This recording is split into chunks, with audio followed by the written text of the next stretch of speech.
मालक मालक मालक, राधाताई आणि प्रथमेश आलेत.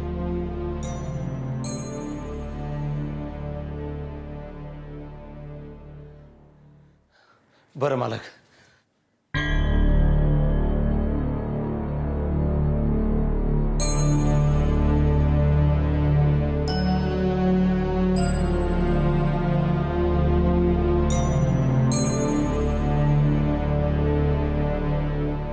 श्रीराम श्रीराम,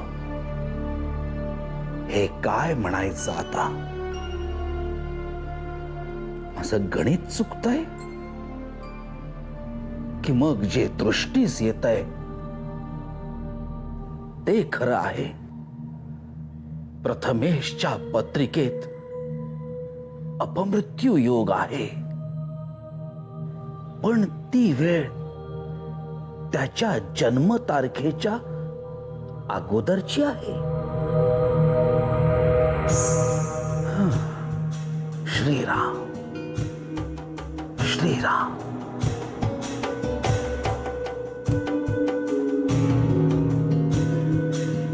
याचा नेमका काय अर्थ लावायचा? प्रथमेशच्या जन्माच्या वेळी ही घटका टळली,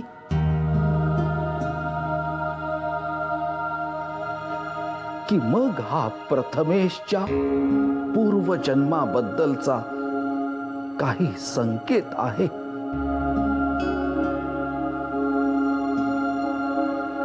आणि तसं जर असेल तर त्याचा तो जन्म फार नाही, काही वर्षांपूर्वीचाच आहे. हे नियतीचे काय संकेत आहेत?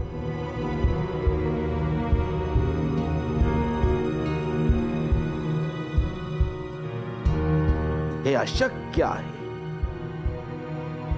नक्कीच माझी काहीतरी गल्लत होते आहे. श्रीराम श्रीराम.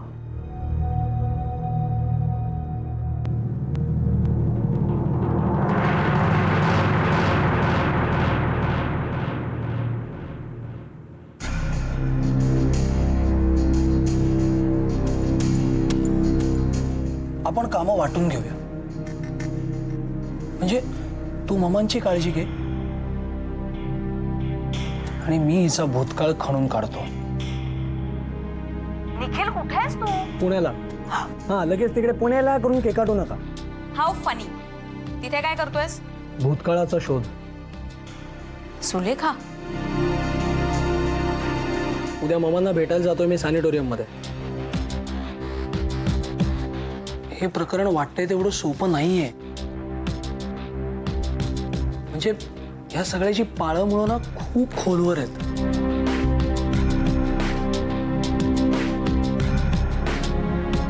आता अनेक आयुष्य उद्ध्वस्त केलेत तिने, अनेक. फक्त फक्त माझ्याकडे काही पुरावा नाहीये ग.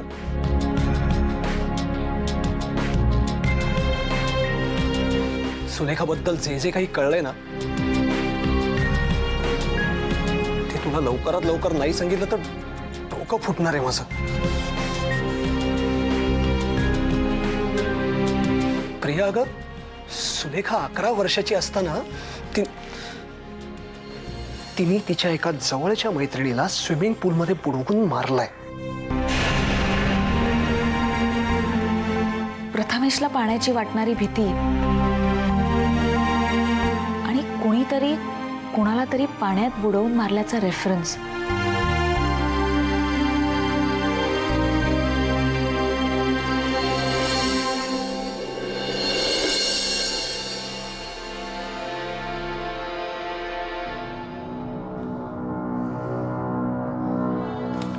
हा प्रिया बोल. शिप्रा, मला प्रथमेशच्या केस मधला मिसिंग दुवा सापडला. म्हणजे सुलेखा. व्हॉट? सुलेखाचा आणि प्रथमेशचा काय संबंध? संबंध आहे, आपण भेटलो की मी तुला सगळं सविस्तर सांगेन. तू मला आत्ताच्या आत्ता भेट. ओके, मी लगेच निघते. Okay, bye.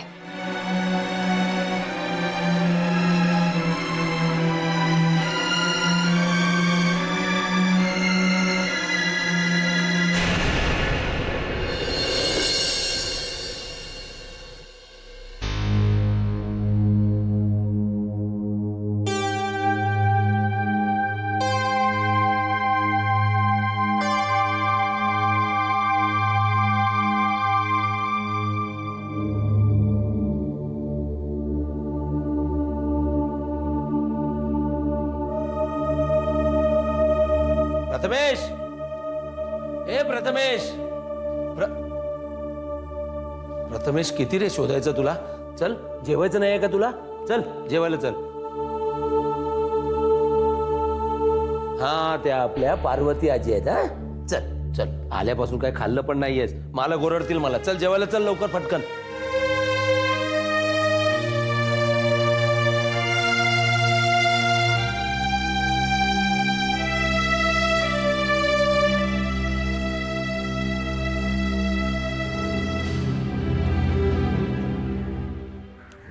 गेले काही दिवस आपण प्रथमेशला वाटणाऱ्या पाण्याच्या भीतीचा, त्याच्या विचित्र वागण्याचा, कुठल्या तरी गोष्टीशी संबंध जोडण्याचा प्रयत्न करत होतो. पण नेमकी ती गोष्ट कुठली हेच आपल्याला सापडत नव्हतं. पण मग तू फोनवर सुलेखाबद्दल काय बोलत होतीस? ती गोष्ट सुलेखाशी संबंधित आहे. म्हणजे निखिलने मला पुण्याहून फोन केला होता. तेव्हा तो मला असं म्हणाला होता की सुलेखाने लहानपणी तिच्या मनीषा नावाच्या एका मैत्रिणीला स्विमिंग पूलमध्ये बुडवून ठार मारलं होतं. पण त्या घटनेचा आणि प्रथमेशला पाण्याबद्दल वाटणाऱ्या भीतीचा काय संबंध? म्हटलं तर नाही, पण म्हटलं तर बराच काही. म्हणजे लिनियरली विचार करून बघ ना. प्रथमेशला वाटणारी पाण्याची भीती, सुलेखाने तिच्या एका मैत्रिणीला पाण्यात बुडवून मारणं, आणि प्रथमेशने पहिल्यांदा सुलेखाला पाहिल्या तिच्यावर हल्ला करणं. तुला नाही वाटत या सगळ्या गोष्टी एकमेकांशी जुळलेल्या आहेत? म्हटलं तर आहेत आणि नाही सुद्धा. मग आहेत असं धरून जर विचार केला तर प्रथमेश आणि सुलेखा यांचा काही ना काही संबंध नक्की आहे. पण तो कसा आहे हेच आपल्याला शोधून काढायचंय. मला वाटतं एखादा ट्राय करून बघायला काही हरकत नाहीये. पण सुलेखाला अजिबात संशय येता कामा नये, नाहीतर सांधा हाती येण्याआधीच निसटून जाईल.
प्रथमेश, अरे कसा आहेस रे बाळा?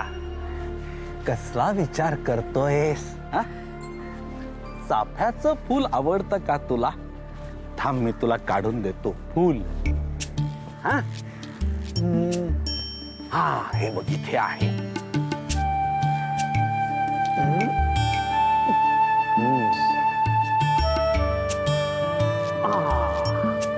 मिळालं, घ्या. काय रे बाळा? अरे तुझ्या आईशीच बोलत बसलो होतो तुझ्याबद्दल. आजोबाची आठवण येत नाही का तुला? माझ्याशी बोलला देखील नाहीस ते आल्यापासून. चल मी तुला खाऊ खायला देतो. चला या या या या. अरे तुझी आई सांगत होती तुला खूप चांगले मार्क मिळाले परीक्षेत. हा? वा वा वा, छान हो छान. श्रीराम श्रीराम श्रीराम.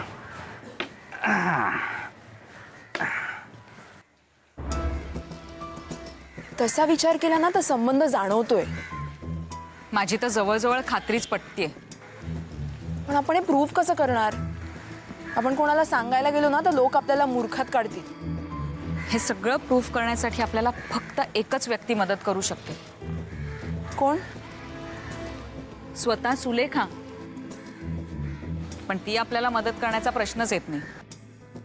तिच्या नकळत आपण तिच्याकडून मदत करून घेतली तर? तुला वाटतं तितकं सोपं नाहीये ते. मी उद्या जाऊन तिला भेटते. काय? ती मला ओळखत नाही म्हणून ती माझ्यासमोर तेवढी सावध असणार नाही. तू जातेस खरी? सावध राहा. का? ती मला सुद्धा मारेल की काय? जोक सपाट. सुलेखामध्ये ना वेगळंच असं काहीतरी आहे आणि ते जे काही आहे ना ते खूप भयंकर आहे. म्हणजे काय ते मी तुला एक्सप्लेन नाही करू शकणार. तिच्यात ना एक्स्ट्रा सेन्सरी पॉवर्स आहेत आणि त्या तिच्या नजरेत जाणवतात.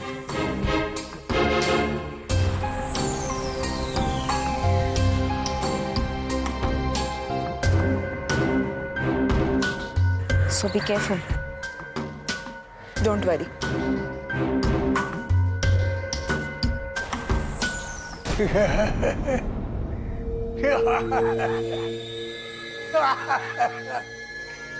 बरं झालं ग, माझ्या डोसक्याचा ताप केला.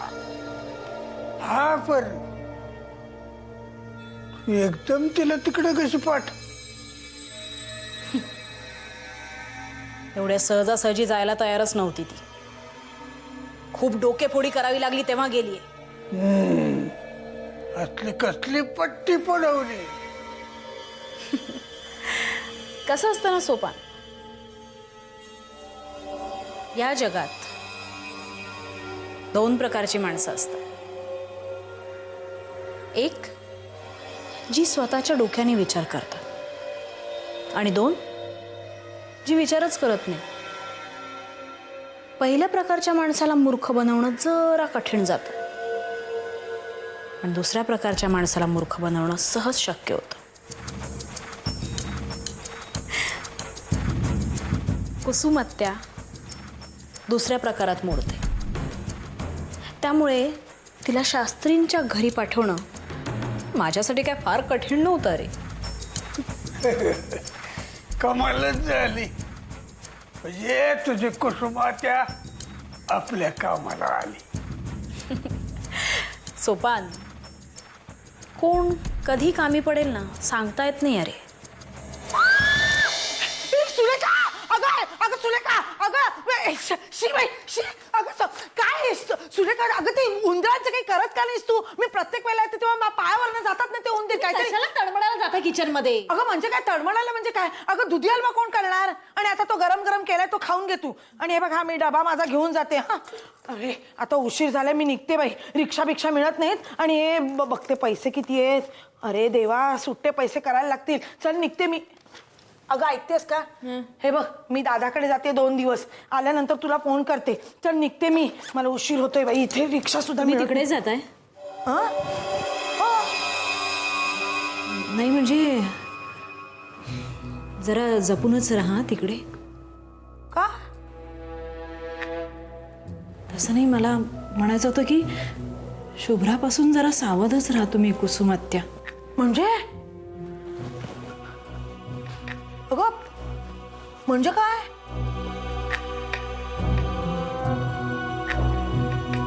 कुसुमात्या, मला शुभ्राची खूप भीतीच वाटते हो. हा म्हणजे काय केलं का काय तिने तुला? आता आणखी काय करायचं राहिलंय कुसुमात्या? ती आल्यापासून माझ्या आयुष्याची मातीच झाली आहे ना. नाहीतरी सुरेखा, तू आता हे सगळं विसरून जा ना. काय काय विसरू मी कुसुमत्या? सांगा ना. माझ्या मम्मापासून जिजूंपर्यंत सगळे माझ्याशी वाईट झाले, हे विसरून जाऊ मी? की तिच्यामुळे माझं लग्न मोडलं, हे विसरू? आज मी इथे एकटी राहते तर तिच्यामुळे. मी काय कुणाचं वाईट केलं होतं? काय चूक झाली माझी? नाही ग बाळ, अगं तुझं खरंच काही चुकलं नाही बाळ. उलट त्या शुभ्रानीच करणी केले त्या आदिनाथवर. नाहीतर मला सांग, 4 दिवसावरती लग्न आलेलं असताना हा मुलगा भलत्याच बाईशी लग्न करून तिला घरी कशी आणेल? तरी मी या लोकांना सांगत होते, पण माझं ऐकतंय कोण? आणि आता तर काय, दादा, वहिनी, प्रिया सगळ्यालाच तिने वश केलंय. आणि आमच्या बाबांचं तर काही विचारूच नकोस. आमच्या बाबांना तिच्यात पार्वती वहिनी दिसती.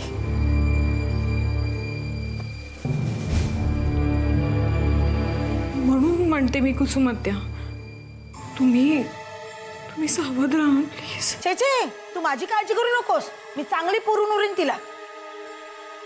माझ्यावर चालणार नाहीये तिचा जादू टोणा. आता मी तिथे जातेच आहे. तुला सगळी चांगली इत्तमभूत बातमी देईन. तिला माहित नाहीये कोणाशी गाठ आहे तिची. पण तू काळजी घ्या बाळा.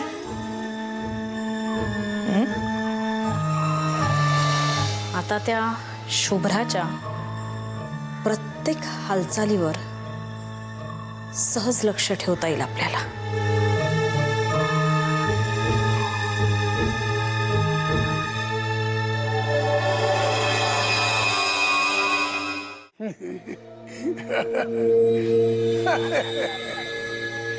कमाल झाली. तू ते बैल चांगलं गोळ्यात घेतलंस. वा, बाकी गोळ्यात घेण्यात तुझा हात धरणारा दुसरा कोणी नाही. पण मी काय म्हणतो, याच्या फालतू लोकात येळ घालवण्यापेक्षा तू आपल्या कामात डोकं खपव. म्हणजे तुला काय म्हणायचं? मी काय कुसुमाताला तिकडे विरंगुळा म्हणून पाठवलंय? एक लक्षात ठेव सोपान, हे काम होण्याची तुला जितकी घाई आहे ना, त्याच्या कितीतरी जास्त पटीनं घाई मला आहे. एका गोष्टीचा विचार केलायस तू सोपान? जसा मला म्हणजे सुलेखाला माझ्यातल्या इंदुमतीच्या अस्तित्वाची जाणीव झाली, तसं शुभ्राला तिच्यातल्या पार्वतीचं अस्तित्व जाणवलं तर तिच्या जन्माचा अर्थ काय आहे हे तिला कळलं तर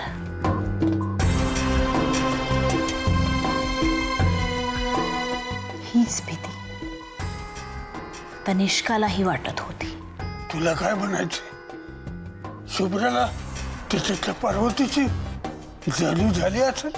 तुला काय वाटतं किंवा मला काय वाटतं यापेक्षा खरी परिस्थिती काय आहे हे महत्वाचं आहे सोपान. आणि हे जाणून घेण्यासाठी त्या घरात कोणीतरी आपलं माणूस असणं गरजेचं आहे. आता काळजी नाही, कारण त्या घरात आता आपला हक्काचा माणूस आहे. हे पाळलेलं